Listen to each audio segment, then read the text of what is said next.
Hey there friends, it's Carly and welcome back to another chapter of our little library up late where we cozy up and read our favourite books together. On tonight's agenda we have Once Upon a Broken Heart by Stephanie Garber. If you have your own copy, why not grab it and we can read together. And with that, grab yourself a cuppa or another cozy beverage and let's get into the reading. Warnings and signs. The bell hanging outside the curiosity shop knew the human was trouble from the way he moves through the door.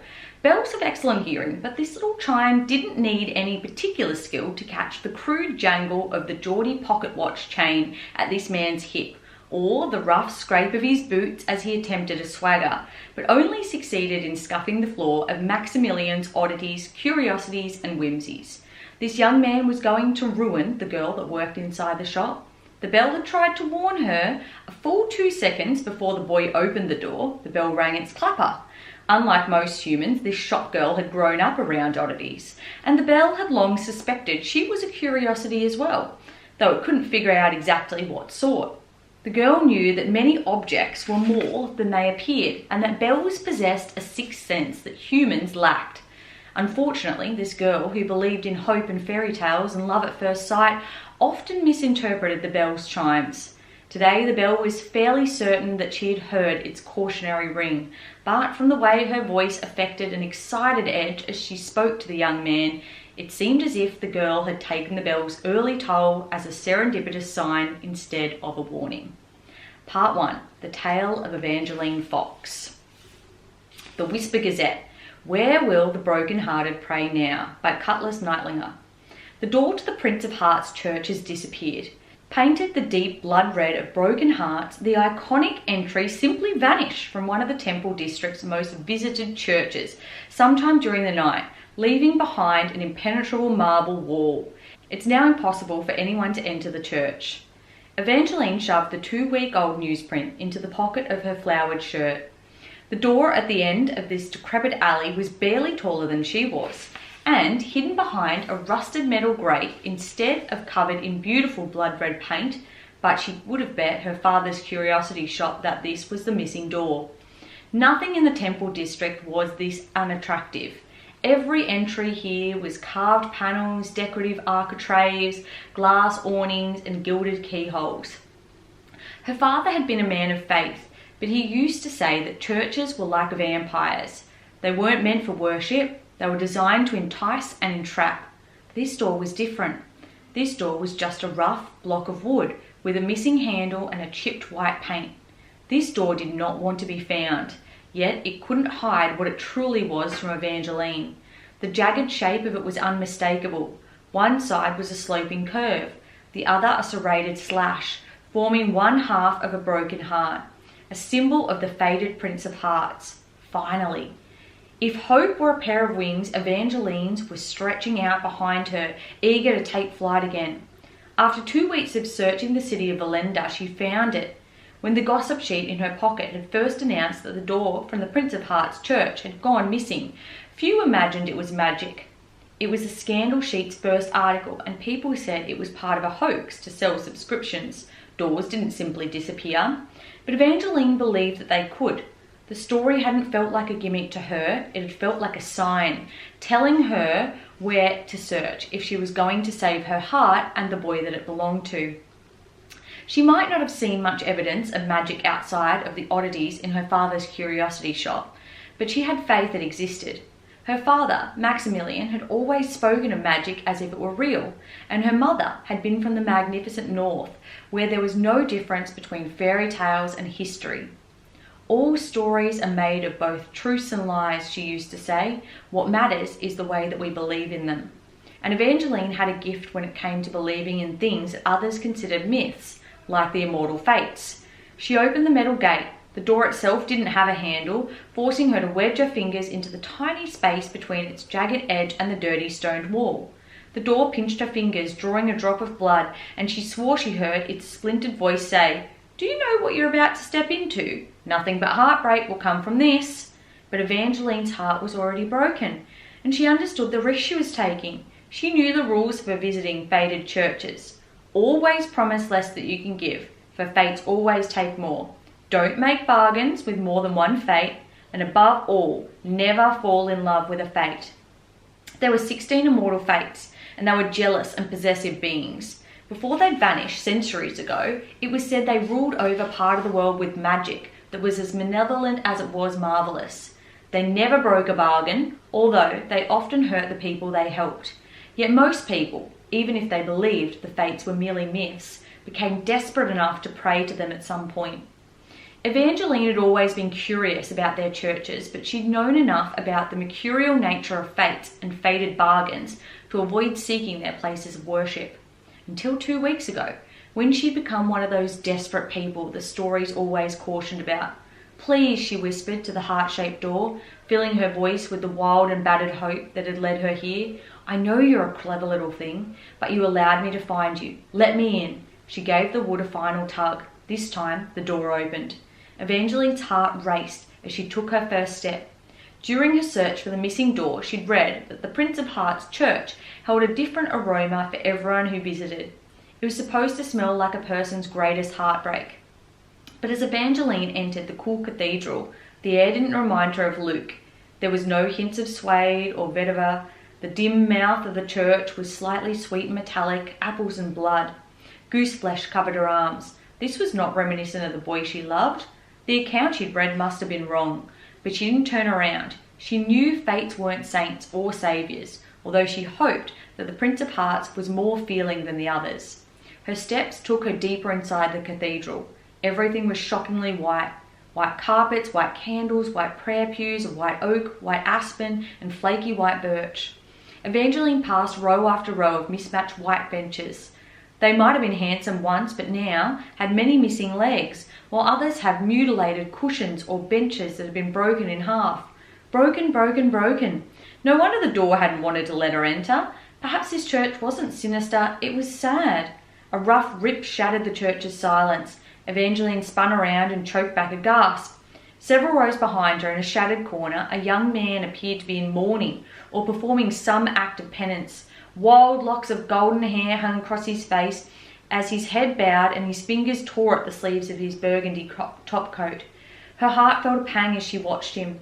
She was tempted to ask if he needed help, but he'd probably chosen the corner to go unnoticed, and she didn't have much time left. There were no clocks inside the church, but Evangeline swore she heard the tick of a second hand working at erasing the precious minutes she had until Luke's wedding. She hurried down the nave to the asp, where the fractured rows of benches ceased and a gleaming white marble dais rose before her. The platform was pristine, lit by a wall of beeswax candles and surrounded by 4 fluted columns, guarding a larger-than-life statue of the fated Prince of Hearts. The back of her neck prickled. Evangeline knew what he was supposed to look like. Decks of Destiny, which used faded images to tell fortunes, had recently become a popular item in her father's curiosity shop. The Prince of Hearts card represented unrequited love, and it always depicted the fate as tragically handsome, with vivid blue eyes, crying tears that matched the blood forever staining the corner of his sulky mouth. There were no bloody tears on this glowing statue, but its face did possess a ruthless kind of beauty, the sort Evangeline would have expected from a demigod that had the ability to kill with his kiss. The prince's marble lips twisted into a perfect smirk that should have looked cold and hard and sharp, but there was a hint of softness to his slightly fuller lower lip. It pouted out like a deadly invitation. According to the myths, the Prince of Hearts was not capable of love because his heart had stopped beating long ago. Only one person could make it work again, his one true love. They said his kiss was fatal to all but her, his only weakness, and as he'd sought her, he'd left a trail of corpses. Evangeline couldn't imagine a more tragic existence. If one fate were to have sympathy for her situation, it would be the Prince of Hearts. Her gaze found his elegant marble fingers clasping a dagger the size of her forearm. The blade pointed down toward a stone offering basin balanced on a burner, just above a low circle of dancing white flames. The words, "blood for a prayer," were carved into its side. Evangeline took a deep breath. This is what she'd come here for. She pressed her finger to the tip of the blade. Sharp marble pierced her skin, and drop after drop of blood fell, sizzling and hissing, filling the air with mere metal and sweat. A part of her hoped this tithe might conjure up some sort of magical display. that the statue would come to life or the Prince of Heart's voice would fill the church, but nothing moved save for the flames on the walls of candles. She couldn't even hear the anguished young man in the back of the church. It was just she and the statue.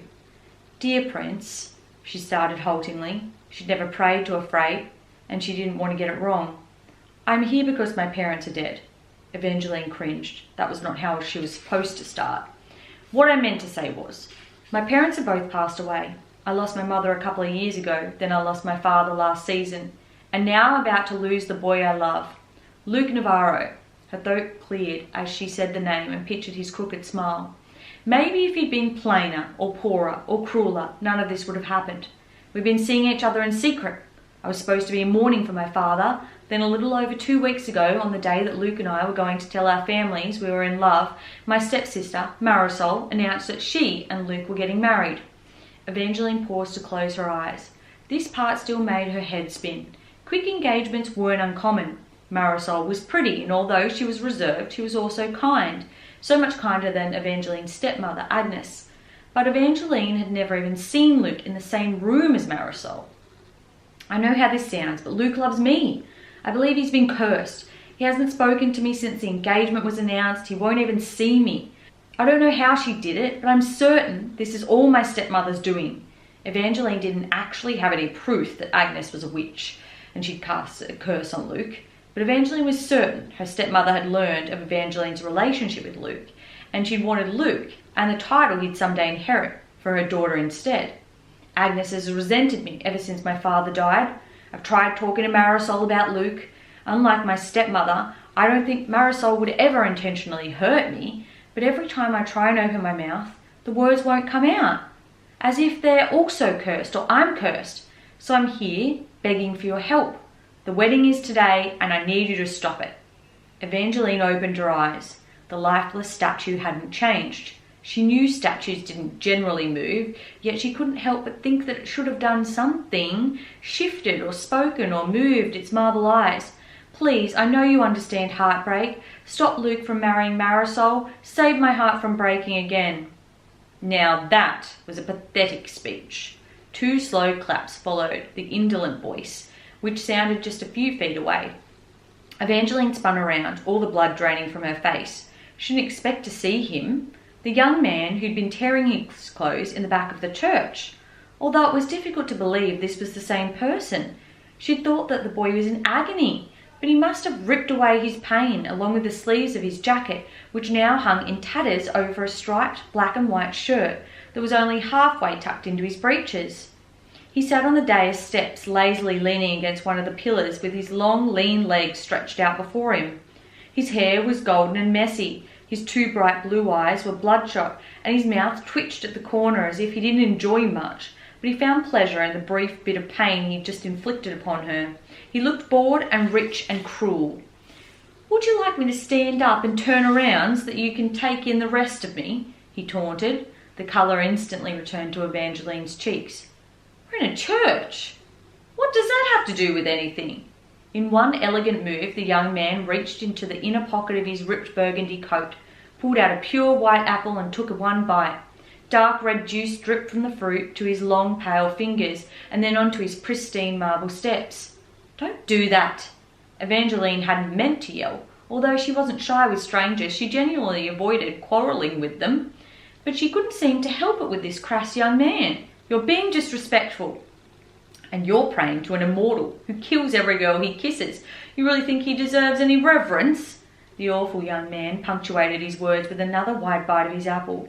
She tried to ignore him. She really did. But it was like some tragic magic had taken hold of her.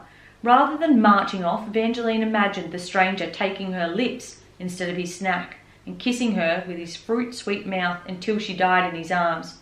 No, couldn't be. "You're staring again," he purred. Evangeline immediately looked away, turning back to the marble carving. Minutes ago its lips alone had made her heart race, but now it just seemed like an ordinary statue, lifeless compared to this vicious young man. "Personally, I think I'm much more handsome." Suddenly the young man stood right beside her. Butterflies fluttered to life inside Evangeline's stomach.